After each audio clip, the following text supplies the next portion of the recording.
Soo dhawaada. Maanta waxaan ka hadlaynaa tababarada xirfadeed ee ugu fiican ee Jarmalka ee loo yaqaano Ausbildung. Haddii aad ku dhowdahay inaad dhamayso iskoolkii oo aad rabto inaad xirfad barato aad ku shaqaysato, waxaad joogtaa meeshii saxda ahayd ee aad ku ogaan lahayd. Waxaan ku tusi doonaa tababarada iyo xirfadaha ugu fiican ee bixiya fursadaha shaqo iyo aragtiyo mustaqbal. Barashada xirfadi waa meesha ugu wanaagsan uguna fiican ee adduunka shaqada laga galo. Marka loo eego waxbarashada, halkan waxaad si toos ah u baranaysaa qaybta practicalka ee xirfadaada. Badanaa waxaad ka shaqaynaysaa shirkad oo sidoo kale waxaad booqanaysaa iskuul xirfadeed.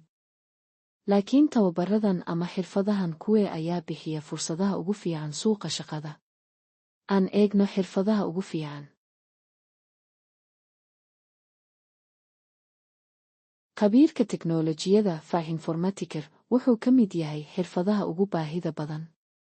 Waxaad horumarinaysaa software, waxaad ka shaqaynaysaa nidaamyada itiga ee shirkadaha ama waxaad ka shaqaynaysaa ilaalinta amniga kombiyuutarada ee shirkadaha waaweyn. Ileen waxaan joognaa adduunyo mar walba sii dijitaalaysmaysa, khabiirada teknoolojiyada waxaa si weyn looga baahan yahay, laga bilaabo shirkadaha yaryar ilaa kuwa waaweyn. Baahida cilmiga kombiyuutarkuna waa mid u badan adduunka oo dhan siiba waddankan Jarmalka.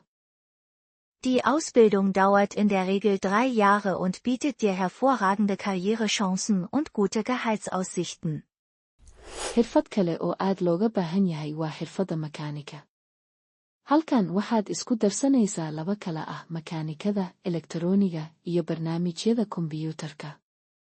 Waxaad dhistaa, dayactirtaa, oo hagaajisaa mashiinada iyo qalabka, warshadaha baabuurta. Xirfaddan waa mid baahideeda ay aad u badan tahay oo aadna loo raadiyo, mustaqbalkeedu waa ammaan.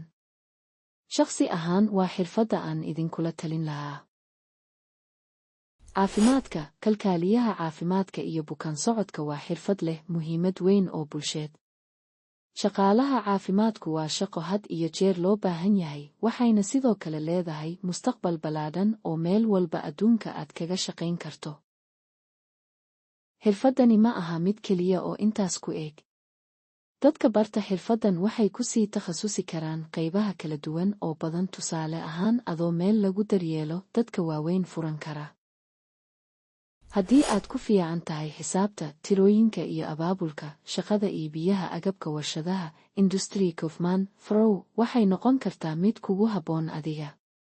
Waxaad ka shaqaynaysaa maaliyadda, iibgeynta, bangiyada, dhaqaalaha iyo qaybo kale oo badan. Dabcan waxaa jira xirfado kale oo xiiso leh. Takhasuslayaasha ilkaha ayaa sameeya qalabka ilko beddelka, shaqaalaha bangiyada ayaa macaamiisha kala taliya arrimaha maaliyadda iyo sidii timo, iyo xirfadda dirawalnimada ee badeecadaha kala gudbiya. Tababarada ugu wanaagsan waxay ku siinayaan fursado wanaagsan oo xirfadeed, sidoo kale qanacsanaanta shakhsiyadeed. Waa muhiim inaad doorato tababar ku habboon danahaaga iyo xooggaaga. Ka fiirso si fiican halka uu ku jiro xiisahaaga oo ka faa'iidayso fursadaha badan ee tababarku kuu siinayo. Waxaan rajaynayaa in fiidiyowgan uu ku caawiyey inaad fahanto guudmar fiican oo ku saabsan tababarada ugu fiican. Waxaan rajaynayaa inaad wax barataan si aan horumar u gaadhno. Nasiib wacan go'aankaaga iyo bilowga mustaqbalkaaga shaqo.